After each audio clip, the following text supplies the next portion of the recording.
নমস্কার বন্ধুরা, কেমন আছেন সবাই? সোফিয়ার সাত কাহনে আপনাদের সবাইকে স্বাগত জানাই।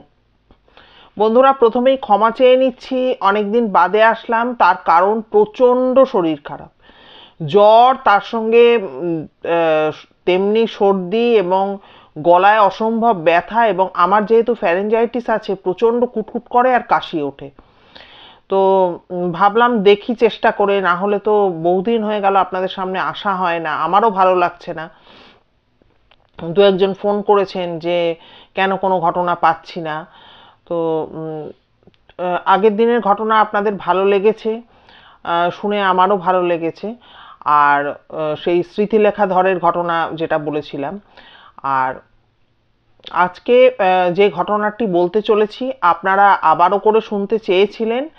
মনোমিতা ভট্টাচার্য, সোদপুর খর্দার মেয়ে, সে একটি ঘটনা শেয়ার করেছে।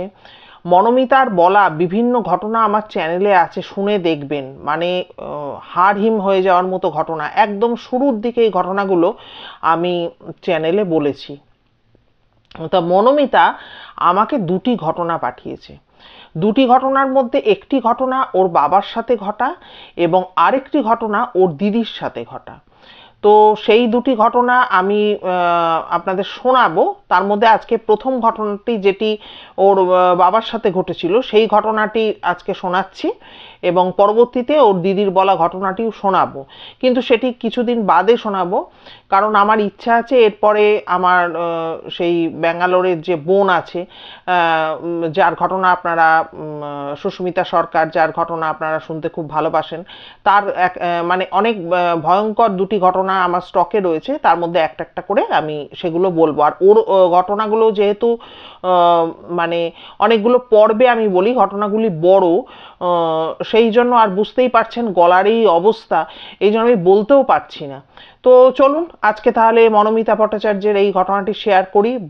মানে আমার তো খুব বেশ ভয়ঙ্কর লেগেছে ঘটনাটি। আপনারাও জানাবেন যে আপনাদের কেমন লাগলো। তো ঘটনাটি ঘটে ওর বাবার সাথে, যেটা বললাম, মনোমিতা ভট্টাচার্যের বাবার সাথে। ওর বাবা কর্পোরেশনে চাকরি করতেন এবং পাশাপাশি তিনি কিন্তু একজন পুরোহিত ছিলেন। হ্যাঁ, তো এবং ওই দাদা ভাইয়ের না ওই বিভিন্ন ভৌতিক এক্সপিরিয়েন্স প্রচুর তার হয়েছিল। বিভিন্ন জায়গায় যেহেতু যেতেন, বিভিন্ন ধরনের যেমন ভৌতিক এক্সপিরিয়েন্স হয়েছিল, তেমনি কিন্তু দৈবিক দর্শনও কিন্তু ওনার হয়েছিল। তো তিনি আজ আর আমাদের মধ্যে নেই। তো ওই দাদাভাইয়ের সম্পর্কে আমি এই পর্যন্ত বলে নিলাম, নিয়ে এবার ঘটনায় চলে যাই। ঘটনাটি ঘটে কিন্তু বর্ষাকালে। বর্ষাকালে, এবং ওরা যে দুই বোন ছিল, সেই দুই বোন, মানে মনোমিতারা দুই যে বোন ছিল, সেই দুই বোন ছিল এই ভদ্রলোকের কিন্তু চোখের মণি। এবারে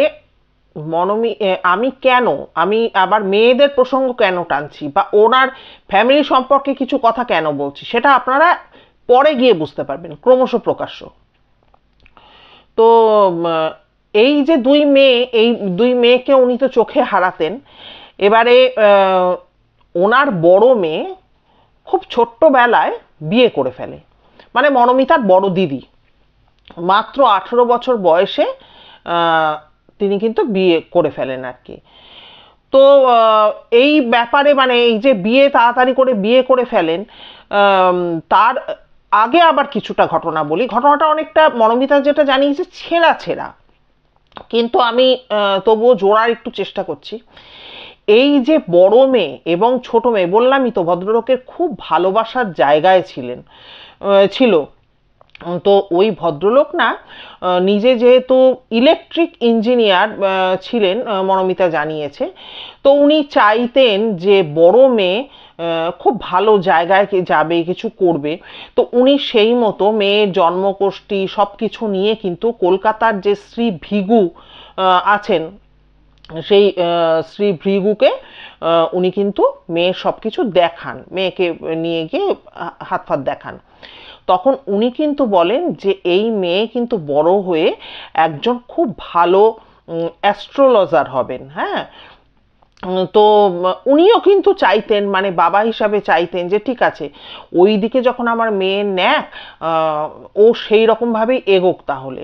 এবং পরবর্তীতে উনি কিন্তু সেই রকম দিক ধরেই ওই দিদিভাই পড়াশোনা করেছিলেন এবং ভবিষ্যতে কিন্তু সেই কথাটি মিলে গেছিল। মনোমিতা দিদি কিন্তু একজন বেশ নাম করা কিন্তু একজন অ্যাস্ট্রোলজার। তো যাই হোক, এবারে উনি যে ছেলেটিকে ভালোবেসে বিয়ে করলেন, নিজেরা পছন্দ করে ওনারা বিয়ে করেছিলেন, ওর মনোমিতার যে জামাইবাবু, সেই জামাইবাবু ছোটবেলা থেকেই কিন্তু মামার বাড়িতে বা মামির কাছে মানুষ হয়েছেন। তার নিজস্ব স্থাবর অস্থাবর মানে বাড়ি ফাড়ি বাস্তু বাড়ি যাই বলুন, সেটা হচ্ছে ছিল হচ্ছে গড়িয়াতে। তো গড়িয়ায় ছিল। এবার কিন্তু একটা বাজে একটা ব্যাপার ঘটে যায়। ওই জামাইবাবু মানে মনোমিতার জামাইবাবু জন্মাবার সাথে সাথে কিন্তু ওনার মা মারা যান। এবার সেই ছোট্ট শিশুর কিন্তু দায়িত্ব নিয়ে নেন পুরোপুরি ওনার মানে শিশুটির মামি। হ্যাঁ, তো উনি মামির বাড়িতেই থাকতেন এবং মামি তাকে ছোট থেকে বড় করে তুলেছিলেন, মানে মায়ের কর্তব্যটা মামি পালন করেছিলেন। এবারে মনোমিতার জামাইবাবুর যে মামার বাড়ি, সেটা কিন্তু মনোমিতাদের বাড়ির একদম কাছাকাছি ছিল। মনোমিতা বলছে যে আমাদের পাড়াটার পরে একটা পাড়া, তারপরে একটা বড় রাস্তা, তারপরেই হচ্ছে ওই জামাইবাবুদের পাড়া। তো যাই হোক, ওই রাস্তা দিয়ে দিদির স্কুলে যাতায়াত। এবং মনোমিতার জামাইবাবুও কিন্তু মনোমিতাদের পাড়ায় আসতো। তার জেঠুর কিন্তু জেঠুর ছেলের, মনোমিতার জেঠুর ছেলের ঘনিষ্ঠ বন্ধু ছিল সে।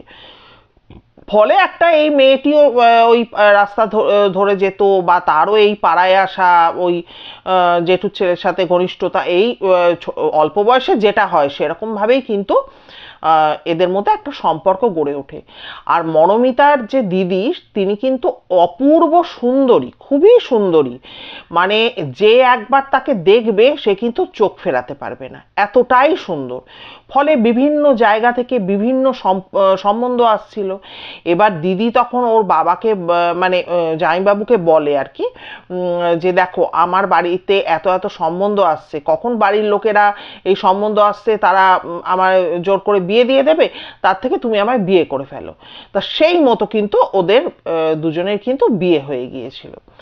এবার বিয়ের পর জামাইবাবুর তো কোনো বাড়ি ছিল না। এবারে জামাইবাবুর এক বন্ধু, স্থানীয় একজন যাকে জামাইবাবু দাদা বলতেন, তিনি ওনাদের একটি বাড়ি ঠিক করে দেয়। এবারে বাড়িটা হচ্ছে ওই এখন ওর দিদিরা যেখানে থাকে নন্দননগর বটতলা ছাড়িয়ে যেতে হয়, সেই জায়গায় কিন্তু এখনকার বাড়িটা নয়, আগে একটা বাড়িতে ওরা কিন্তু ভাড়া চলে যায়। এবার বিয়ের পর কিছুদিন কিন্তু দিদিরা মনোমিতাদের বাড়িতে ছিলেন। এবার যেটা হয় যে পাড়ায় একটা শহরতলি হলে কি হবে, একটা কানাঘুষো বাড়ির বড় মেয়ে বিয়ের পর দেখেছো শ্বশুরবাড়ি না গিয়ে বাপের বাড়িতে পড়ে আছে, যে ব্যাপারগুলো হয় সেরকম টুকটাক ওদের পাড়াতেও কিন্তু চলছিল। তো সেই কারণে কিন্তু ওরা চিন্তা ভাবনা নেয় যে আমরা ভাড়া বাড়িতে চলে যাব, তাদের লজ্জা করতে থাকে আর কি। এবারে বিয়ের পর কিছুদিন পর্যন্ত বললাম তো ওরা মনোমিতাদের বাড়িতে ছিল। থাকার পর মানে একটা সময় যখন নিজেদেরও খারাপ লাগছিল যে এইভাবে থাকছি, লোকজনে পাঁচজনে পাঁচ কথা বলছে, দরকার নেই, আমরা একটা ভাড়া বাড়িতে চলে যাব। এবারে ওরা সেই মতো তো ভাড়া বাড়িতে শিফট করে।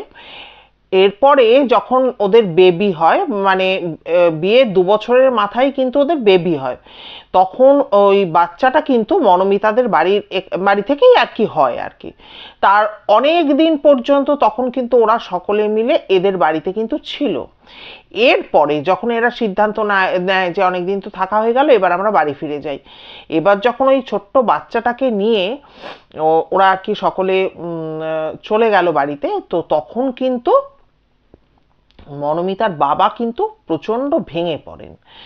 কারণ এর পেছনে কারণ হচ্ছে কি, যে ওর দিদি মানে একদম ছোটবেলায় আর কি, একদম শুরু থেকে বিয়ের আগে পর্যন্ত একটা কাজ সে কোনোদিনও করেনি, এক গ্লাস জলও সে কোনোদিনও গড়িয়ে খেত না, তাকে কেউ মুখের সামনে ধরতো। এবার আপনারা শুনলে ভাববেন এ আবার সম্ভব নাকি? হ্যাঁ, বিশ্বাস করুন সম্ভব। আমরাও তো 3টে বোন। আমাদের ছোটবেলায় কিন্তু আমাদের মা যদি কখনো আমাদেরকে কোনো কাজ করার কথা বলতেন, সাথে সাথে বাবা কিন্তু মার ওপর প্রচণ্ড রেগে যেতেন। হ্যাঁ, বলতে উনুন পাড়ে যেতে দেবে না মেয়েদের, কালো হয়ে যাবে, এরকম মানে বাবার যে একটা স্নেহ মেয়েদের প্রতি সেটা কিন্তু ছিল। তো এই ভদ্রলোকেরও ওরকম ছিল।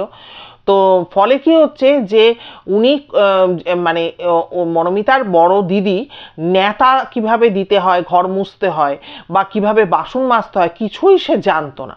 ফলে তাকে নিয়ে তার আর তিনি কিন্তু স্পেশাল চাইল্ড, মনোমিতা যেটা জানিয়েছে স্পেশাল চাইল্ড। তার শারীরিক হয়তো ওই পরে যেটা আমি বুঝেছি যে পায়ের কোনো একটা সমস্যা ছিল। তো যাই হোক, মনোমিতার বাবা তো ওই জন্য খুবই মানে ব্যস্ত থাকতেন। আর মনোমিতা বলেছে আমাদের বাবা এরকমই ছিলেন যে আমাদের 2 বোনকে মাথায় রাখলে উকুনে খাবে আর নিচে নামালে পিঁপড়েতে খাবে, এরকম তার মানসিকতা ছিল। সে বলেছে যে দিদি আজ তিনি নেই, কিন্তু তুমি বিশ্বাস করো আমি এতটুকু কিন্তু বাজে কথা বা মিথ্যে কথা বলছি না, বাবা আমাদের এতটাই স্নেহ করতেন। তো এবার ভদ্রলোক তো ভীষণভাবে ভেঙে পড়েন যে কি জানি মেয়েটা কেমন আছে, কি পরিস্থিতির মধ্যে দিয়ে চলছে, এই রকম তার তো চিন্তাভাবনার অন্ত ছিল না। এবারে যখন এরকম মানে যখন খাওয়া দাওয়া করতেন ভদ্রলোক, তখন কিন্তু ওই মেয়ের কথা খালি খালি বলতেন, নাতির কথা বলতেন।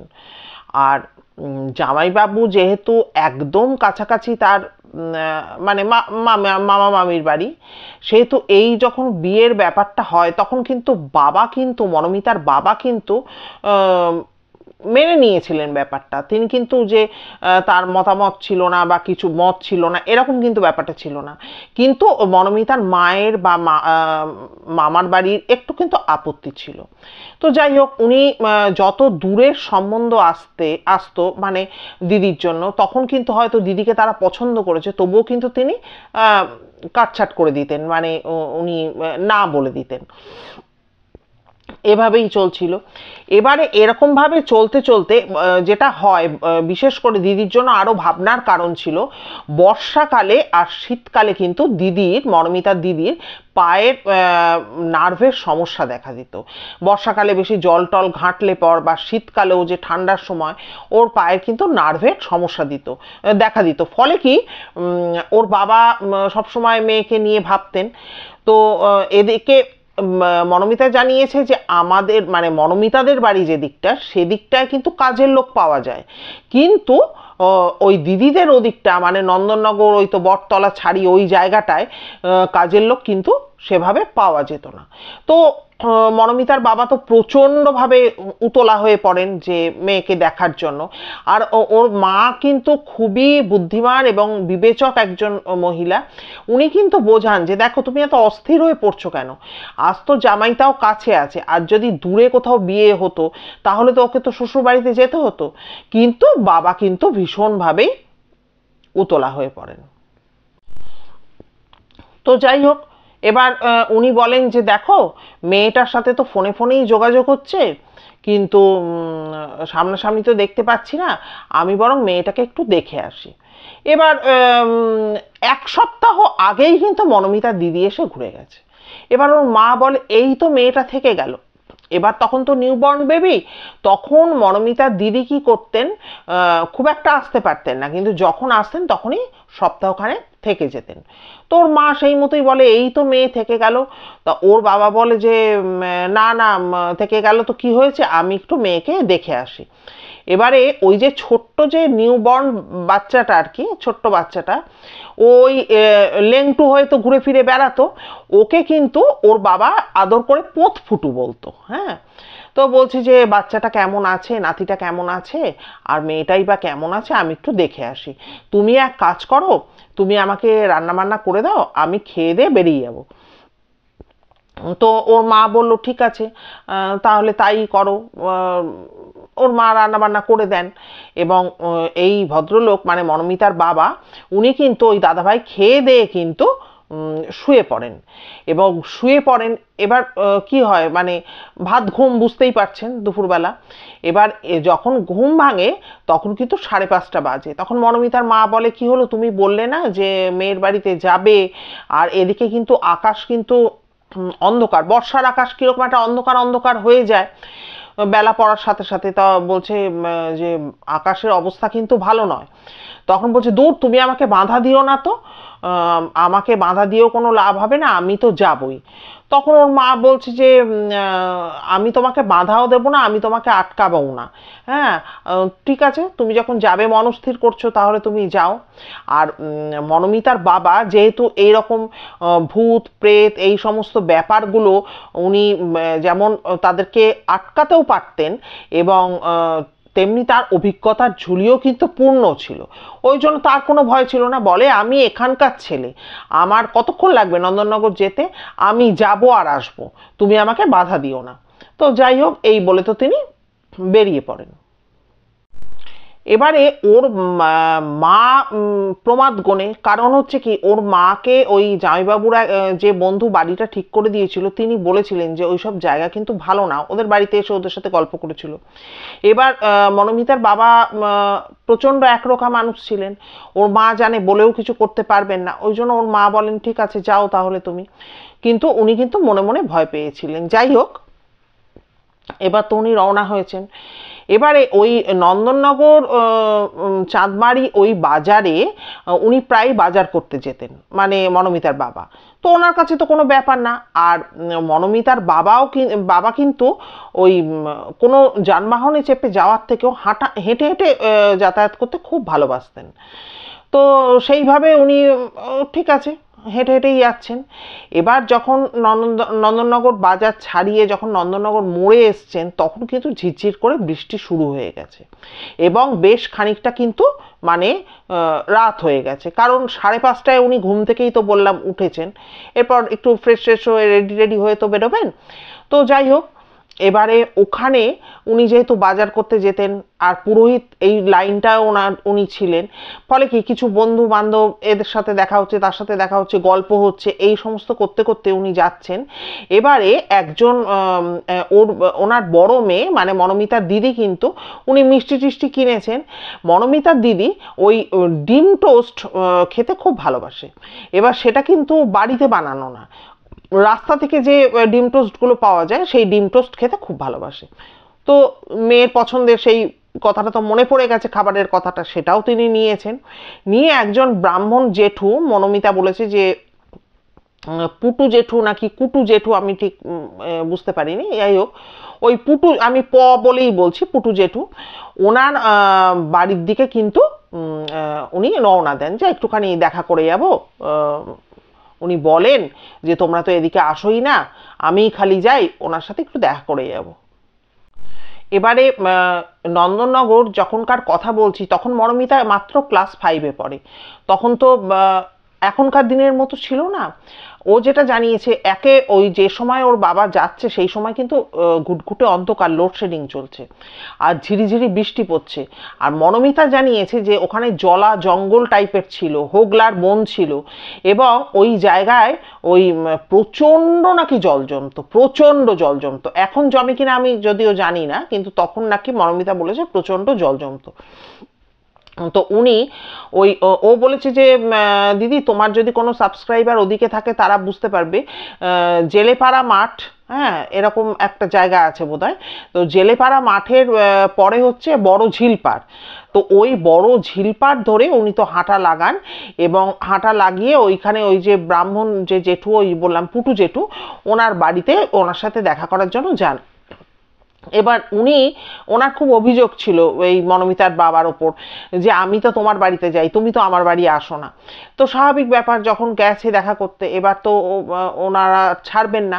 জেঠিমা বলেন যে দাদা, আপনি এত আমার বাড়ির ওপর দিয়ে যাচ্ছেন, আমি চা না খাইয়ে কি করে ছাড়ি, আপনি দয়া করে ভেতরে আসুন, এরকম বলেন। তখন বাধ্য হয়, মানে ওই জেঠুর যে ভাই তিনি আবার ওর বাবার সাথে কাজকর্ম করতেন, তারাও সবাই মিলে জোর জবরদস্তি যাই হোক চাটা খাইয়েছে। এবারে তখন কিন্তু ওই জেঠু একটা বিষয় কিন্তু সাবধান করেন, বলেন যে দেখো তুমি এই যে ঝিলপাড়টা, সরি সরি ওই ঝিলপাড় ধরে কিন্তু তুমি যেও না, তুমি আমার বাড়ির পাশ দিয়ে রাস্তায় যাচ্ছে, পাড়ার ভেতর দিয়ে তুমি ওখান দিয়ে যাও। তো যাই হোক, এরপরে বলছে যে কেন, কি হয়েছে, ওর বাবা বলে। তখন বলছি যে না, আমি বলছি তুমি যেও না। তখন বলছে দেখো, আমি অনেক পরিস্থিতির সম্মুখীন হয়েছি, ওই ভূত প্রেত ওইসবে কিন্তু আমি ভয় পাই না, হ্যাঁ তুমি চিন্তা করো না। বলছে না, কি দরকার, ঝোড়ো হাওয়া দিচ্ছে আর অন্ধকার, কোনো দরকার নেই, তুমি এখান দিয়ে যাও।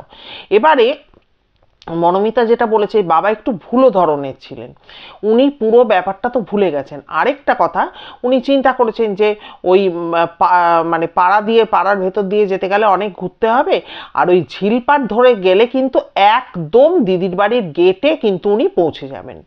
তো উনি আর ভুলেও গেছেন, ওনার মনেও নেই যে ওর বন্ধু এই কথা বলেছিল। তো উনি ওই ঝিলপাড় ধরে কিন্তু রওনা দেন এবং চলতে থাকেন। এবার ঝিলপাড় ধরে যখন মানে রওনা হয়েছে, যাচ্ছে যাচ্ছে, এবার তখন তো ঝিরঝিরে বৃষ্টি হচ্ছে আর ঝিল থেকে হাওয়া আসছে, খুব হাওয়া আসছে। তো উনি যাচ্ছেন, এবার ঝিলপাড়ের কিছুটা গিয়ে একটা গাছ ছিল, সেই গাছের নিচে একটু জায়গা, ঝুপসি মতো অন্ধকার মতো জায়গা, ওখানে একটা মানে এখন যেমন ওখানটা কোচিং কোচিং ক্লাস চলে, কিন্তু তখন মনোমিতা বলেছে ওই কোচিং ফোচিং কিছু ছিল না।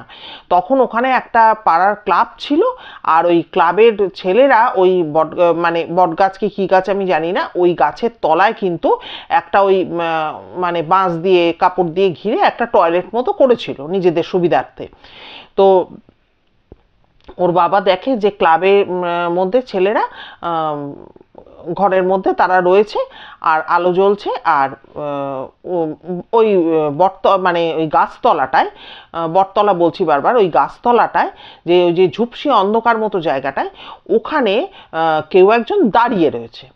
তো ওর বাবা তো হেঁটে যাচ্ছে সামনে দিয়ে, তো যেতে যেতে উনি দূর থেকে হেঁটে আসছেন, উনি ভাবছেন যে ও তার মানে ক্লাবের কোনো ছেলে হয়তো ওখানে টয়লেট করার জন্য গেছে। তো এবারে ওই যে ঝুপসি মতো জায়গাটা বা ওই গাছটার মানে দূরত্ব হচ্ছে 5 হাত মতো ওর বাবার, ওখান দিয়ে কিন্তু ওনাকে হেঁটে যেতে হবে। তো উনি যখন ওই কাছাকাছি চলে এসছেন, মানে 5 হাত দূরত্বে যখন গাছটা, উনি তখন লক্ষ্য করছেন যে একটা উস্কো খুস্কো চুল, হাত পাগুলো বেঁকা, বেঁকা বেঁকা হাত পা, এবং পুরো একটা মানে ও যেটা জানিয়েছে, ওর বাবা যেভাবে বলেছেন যে 1 কিলো চালের একটা হাঁড়ির মতো তার মাথাটা, একটা কেউ ওখানে দাঁড়িয়ে রয়েছে। হ্যাঁ, কিন্তু তার মুখ চোখ কিচ্ছু কিন্তু দেখা যাচ্ছে না, যে সে কি মুখ নিচু করে আছে নাকি সে ঘাড় ঘুরিয়ে আছে কিছু বোঝা যাচ্ছে না, খালি মাথায় উস্কো খুস্কো চুল এইটা বোঝা যাচ্ছে, আর অত বড় মাথাটা আর হাত পাগুলো বেঁকা বেঁকা, এইটা কিন্তু পরিষ্কার দেখা যাচ্ছে। এবং তখন ওর বাবা বলছে কি, এবং দেখে মনে হচ্ছে কি গায়ে একটা খুব নোংরা একটা পোশাক পরা আছে, হ্যাঁ কোনো একটা জামা টামা বা গেঞ্জি টেঞ্জি ধরনের একটা নোংরা পোশাক। তো এটা দেখে ওর বাবা বলছে কি তাহলে মনে হয় কোনো মানসিক ভারসাম্যহীন কেউ নাকি পাগল টাগল কেউ ওইখানে রয়েছে। তো উনি অতটা গুরুত্ব না দিয়ে কিন্তু হাঁটা শুরু করেন। তো হাঁটা শুরু করার পর ওনার গায়ে না হঠাৎ করে কাঁটা দেয়, তো কারণ চতুর্দিকে জঙ্গল, তখন কিন্তু ওখানে ঘন ঘন বাড়ি ছিল না, একটা বাড়ি, তারপরে অনেকটা জায়গা জুড়ে হোগলাবন, তারপরে আবার একটা বাড়ি, এরকম ফাঁকা ফাঁকা ছিল পুরো। আর ওই ঝিল থেকে হু হু করে ঠান্ডা শীতল বাতাস আসছে, ঝিরঝিরে বৃষ্টি পড়ছে, খালি পরিস্থিতিটা ভাবুন। আর মনোমিতা বলেছে যে দিদি, বাবা যেভাবে বলেছে পুরো গায়ে কাঁটা ধরে যায়, মানে চতুর্দিক হচ্ছে ঘুটঘুটে অন্ধকার ঝিল পাড়ে ওই জায়গাটায়। কিন্তু দেখবেন অন্ধকারের কিন্তু নিজস্ব ভাষা আছে, ও কিন্তু এখানে সেটাই বলেছে যে খুব ঘুটঘুটে অন্ধকারেও যাবে তুমি, দেখবে তার মধ্যেও তোমার যেন মনে হবে তুমি কিছু হলেও কিছু দেখতে পাচ্ছ। তো যাই হোক, এইভাবে যখন উনি দেখতে পেয়েছেন, পেয়ে নিয়ে উনি তো হাঁটা শুরু করেন। কিছুটা হাঁটার পর যখন ওনার গায়ে কাঁটা দিচ্ছে, আপনারা মনোমিতা ভট্টাচার্যের অনেক ঘটনা আছে, সেগুলো শুনলে বুঝতে পারবেন। মনোমিতা ভট্টাচার্যের বাবার এক মামা, যিনি বাংলাদেশে থাকতেন, তিনি ওনাকে কিছু বিদ্যা শিখিয়েছিলেন যে এই পরিস্থিতিতে পড়লে কি করতে হবে। তো উনি বলেছিলেন যে এই যে হাতটাকে লম্বা করে এরমভাবে কাঁধের এই জায়গায় দিয়ে এই যে কোণাটা, এই কোণাটা দিয়ে কিন্তু তাকাতে হবে, তাতে কোনো, কারণ এই অবস্থায় পেছনে তাকানোটা উচিত নয় যখন একটা মনের ডাউট তৈরি হয়।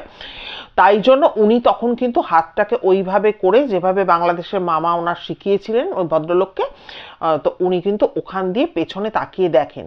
এবার পেছনে তাকিয়ে উনি দেখেন যে ওই যে মূর্তিটি বা অবয়বটি, সে কিন্তু লাফাতে লাফাতে লাফাতে লাফাতে কিন্তু ওর বাবার পেছন পেছন আসছে। এবারে ওর বাবা ভাবছে যে হতে পারে যে এরকম, আমরা তো রাস্তাঘাটে অনেক সময় চলি, কোনো মানে মানসিক ভারসাম্যহীন মানুষ বলুন, যেটাকে আমরা বলতে পারি উন্মাদ মানুষ, তিনি অনেক সময় দেখবেন যে তাড়া করে আসে, হ্যাঁ, আমরা ভয় পেয়ে যাই।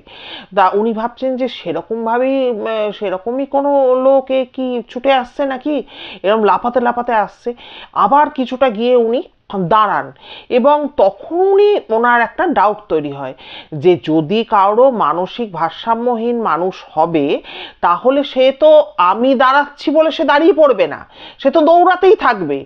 কিন্তু এখানে কিন্তু একটা ব্যাপার, যখন যখন ওই ভদ্রলোক মানে মনোমিতার বাবা যখন যখন যেখানে যেখানে দাঁড়িয়ে পড়ছে, সেখানে সেখানে কিন্তু ওই অবয়বটাও কিন্তু দাঁড়িয়ে পড়ছে। আবার উনি হাঁটা স্টার্ট করলে আবার কিন্তু পেছনে লাফাতে লাফাতে আসছে। তো ব্যাপারটা হচ্ছে যে মনোমিতার বাবা না মাথায় খুব চুল ছিল, মনোমিতা যেটা জানিয়েছে। উনি যখন হাঁটছেন, ওনার হঠাৎ করে ফিলিংস হচ্ছে যে ওনার চুলগুলো হাওয়ায় উঠছে। সেটা ধরে নিলাম ঝিলপাট থেকে প্রচুর হাওয়া আসছে, ঝিরঝিরে বৃষ্টি হচ্ছে, চুল উঠছে। কিন্তু ওনার যেটা অনুভূতি হয়, ওনার অনুভূতি হয় কেউ যেন ওনার ঘাড়টায় হাত দিতে চাইছেন, কিন্তু পারছে না আর কি, হাত দিতে চেয়েও কিন্তু পারছে না। তো যাই হোক, এরকম চলতে চলতে এবার যখন ওনার একটু কীরকম মানে ফিলিংস হচ্ছে যে কীরকম ব্যাপার, এরকম হচ্ছে কেন, মানে বলছে আমার পুরো শরীর তখন মানে যেটা আমরা গুজবাম্প বলি, হ্যাঁ, বা কাঁটা দিয়ে পুরো ফুলে উঠেছে। তো বলছে যে যাই হোক, যেতে যেতে তখন উনি ওনার গুরুদেবকে স্মরণ করেন। এবার গুরুদেবকে স্মরণ করার পর ওনার ভেতর থেকে একটা নির্দেশ আসে, যেন সে গুরুকে স্মরণ করার জন্যই হোক বা কোনো কারণেই হোক, যে তুমি যাচাই করো যে কি ব্যাপারটা, তুমি যাচাই করো। এবারে ওর বাবা না একটু থমকে যায়, একটু দাঁড়িয়ে যায়। দাঁড়িয়ে গিয়ে এবার যখন দেখেন, তখন উনি দেখেন যে ওইভাবে হাত পা বেঁকা, এবং মাথাটা বলছে এত বড় একটা মাথা, উস্কো খুস্কো চুল ওরকম। প্রথমে উনি ভেবেছিলেন মানসিক ভারসাম্যহীন, যে তখন উনি ভেবেছিলেন যে আমার হাতে খাবারের প্যাকেট আছে, হয়তো সেইটাই আন্দাজ করে আসছে, খাবার চাইবে। কিন্তু তারপরে যখন দেখছে যে উনিও থামলে সে থেমে যাচ্ছে, উনিও চলা শুরু করলে সে চলছে, ব্যাপারটা কীরকম হলো। এবার উনি লক্ষ্য করেন যে আমাকে তো একটু, সত্যি কথাই আমাকে একটু ভালো করে দেখতে হবে। এবার ওনার কিছু টেকনিক জানা ছিল। আমি তো বললামই, উনি এরকম বিপদের সম্মুখীন অনেকবার হয়েছেন এবং উনি অনেক কিছু জানতেনও। তো যাই হোক, উনি যখন এবার ভালো করে লক্ষ্য করেন যে ওই রকম এত বড় মাথা নিয়ে, উস্কো উস্কো চুল নিয়ে এরকমভাবে ও লাফাতে লাফাতে আসছে, এইবারে উনি তখন দেখেন যে ওনার কিন্তু পাটা কিন্তু ভূমি থেকে অনেকটা ওপরে, ওর পাটা। তখন উনি বুঝতে পেরে যান, যা বোঝার, যে আমি কার পাল্লায় পড়েছি। কারণ ওখানে ওই রাস্তাটায় কোনো জল ছিল না, যেহেতু পাশেই ঝিল, বৃষ্টি পড়ছে ঠিক কথা, কিন্তু জলটা গড়িয়ে ঝিলে চলে যাচ্ছে। রাস্তা পুরো একদম পরিষ্কার রাস্তা ছিল, শুকনো বলবো না, ভেজা, কিন্তু পরিষ্কার রাস্তা ছিল। কিন্তু যখন তাকিয়ে উনি ভালো করে দেখেন, তখন কিন্তু দেখেন ওই যে লাফাতে লাফাতে আসছে বা বিভিন্ন ভঙ্গিমায় সে আসছে, তার কিন্তু পদযুগল কিন্তু ভূমি স্পর্শ করেনি, অনেকটা উঁচুতে। এবারে এইভাবে চলতে চলতে এবার মনোমিতার বাবার সেদিনকে উনি কিন্তু চেন স্মোকার ছিলেন। এবার ওনার পকেট থেকে কিন্তু সেদিনকে ওই প্যান্ট গোটাতে গিয়ে বৃষ্টির মধ্যে ওনার দেশলাইটা পড়ে গিয়ে কিন্তু নষ্ট হয়ে যায়। তো কাছে একটা দেশলাইও নেই যে একটা সিগারেট বা বিড়ি উনি কিছু জ্বালাবেন। তো যাই হোক, উনি তখন জোরে জোরে গুরুদেবের নাম স্মরণ করছেন আর রওনা মানে চলতে লাগছেন। এবার গুরুদেবের নামটা যখন যখন স্মরণ করছেন উনি তখন দেখছেন যে ওই ওই যে অবয়ব বা ওই যে অপদেবতা যাই বলুন না কেন তার থেকে কিন্তু মানে ডিস্টেন্সটা তাদের মধ্যে বাড়ছে।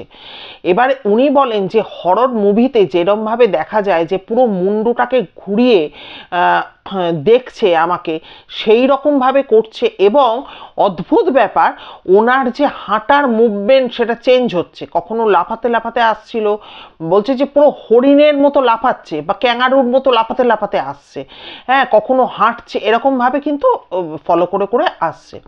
এবারে এই চলতে চলতে ওর দিদির বাড়ির আগে একটা মায়ের মন্দির পড়ে, হ্যাঁ তো সেই মন্দিরে ওই দাদাভাই এসে কিন্তু পৌঁছান এবং মাকে যেহেতু ফল দিয়ে পুজো দেওয়া হয়, ও কি বলেছে ঠিক আমি জানি না, ফলহারিণী এই টাইপের কিছু একটা বলতে চেয়েছে।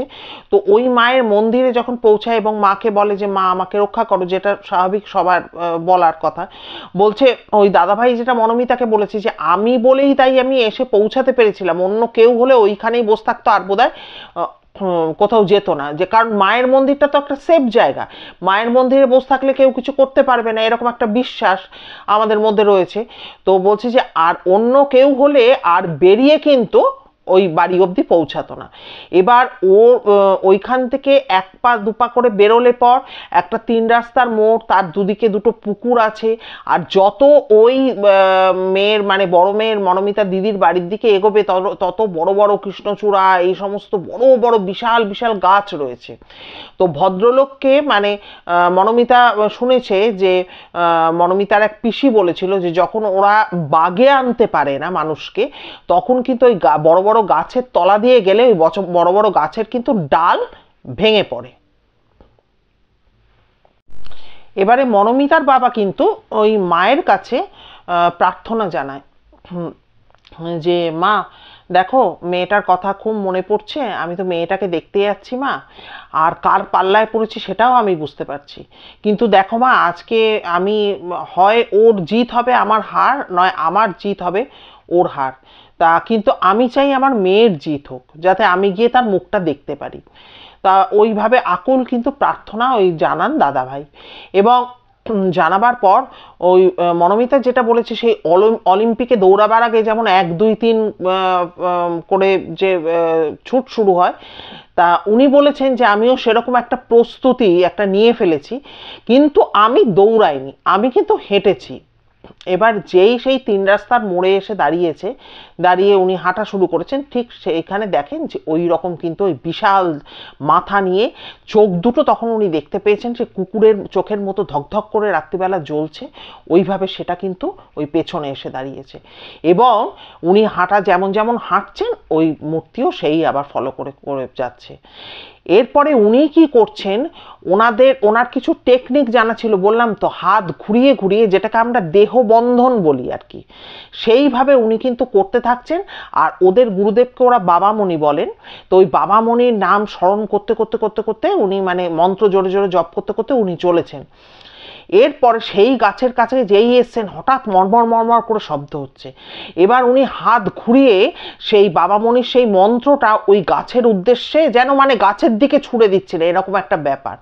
তখন উনি দেখছেন যে না ডাল ভেঙে পড়ছে না, পাতা ঝরঝর করে পাতা পড়ছে।